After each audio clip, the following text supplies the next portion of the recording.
ছেলে গোত্রের নিয়ম মানেনি, তাই মায়ের সৎকারে কেউ যাবে না, এমন ধুয়ো তুলে এক নারী মারা যাওয়ার ২৪ ঘন্টা পর্যন্ত মরদেহের সৎকার আটকে রাখে পরিবার ও গোত্রের লোকজন।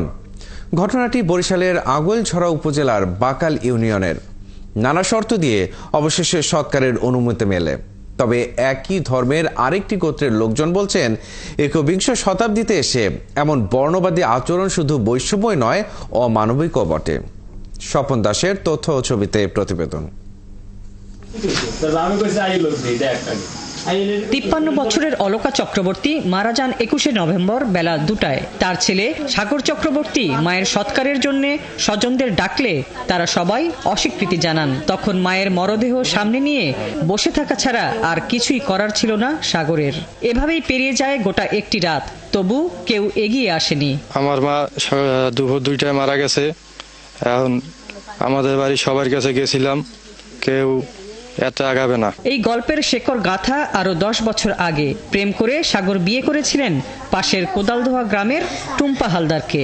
তিনি ব্রাহ্মণ গোত্রভুক্ত না হওয়ায় বাবা দুলাল চক্রবর্তী এবং মা ছাড়া কেউ এই বিয়ে মেনে নেননি। এটি একটি অপরাধ বিবেচনা করে তাদের গোটা পরিবারকে সমাজচ্যুত করা হয়।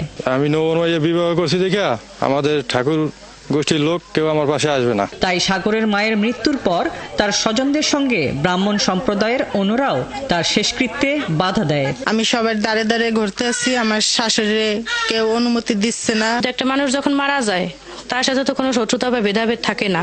আমি, আমার দিদি, আমার পিসি, আমার ভাই, আমরা সবার ঘরে ঘরে গেছি, বলছি। এই মৃত্যু সংবাদ এবং সৎকারে বাধা দেওয়ার তথ্য পেয়ে এলাকার অন্য গোত্রের লোকজন এগিয়ে আসলেও তাদেরও বাধা দেয় ব্রাহ্মণরা। হিন্দুর মেয়ে বিয়ে হচ্ছে দেখে এই লেগে আরো এখন পুরা হেসাফের মহে আছে। এইবারে যারা পুরুষ লোক আছে তাদের কাছে জিজ্ঞেস করার পরে তারা কয় যে আমরা কিছু জানি না। জিজ্ঞেস দাঁড়ে যে তোরা গেছিলি, কয় হয় প্রত্যেকে দাঁড়ে দাঁড়ে গেছি। এখন হেরা কোনো সারা শব্দ দেয় না। এ নিয়ে কথা বলার জন্য সাগরের কাকা জ্যাঠাদের বাড়িতে পাওয়া যায়নি। তাদের স্ত্রীরা জানান, ধর্মীয় রীতিনীতির কারণে তারা সৎকারে যেতে পারেন না। এই জায়গায় মানুষ যদি মারা যায়, যদি ৩টাও বাজে, সেই ৩টার সময় ব্রাহ্মণ যাবে। এই ব্রাহ্মণ যাবে, ব্রাহ্মণ ছাড়া এগো কোনো কাজ হয় না। এ বিষয়ে কথা বলতে রাজি হননি কোনো ব্রাহ্মণ পুরোহিত। ব্রাহ্মণ সম্প্রদায় সমিতির সভাপতি পরিমল চক্রবর্তী দেশের বাইরে থাকায় তার ছেলে কনক চক্রবর্তী মুঠোফোনে জানান, ধর্মীয় রীতিতে এই সৎকারে বাধা রয়েছে। কারণ হচ্ছে ওই ছেলেটা হচ্ছে হিন্দুর মেয়ে বিয়ে করছে, তো এর লিগে আর কোনো কারণ। অবশেষে শুক্রবার বেলা ২টার পর অলকা চক্রবর্তীর সৎকারের সিদ্ধান্ত হয়। সাগরের স্বজনরা তাকে শর্ত দেয়, তিনি ও তার স্ত্রীকে ধর্মীয় বিধি মেনে আবার ব্রাহ্মণ হতে হবে এবং তার স্ত্রী টুম্পা তার বাবা মায়ের সাথে ন্যূনতম যোগাযোগ রাখতে পারবেন না। হাসিবা আলী বর্ণা, ৭১।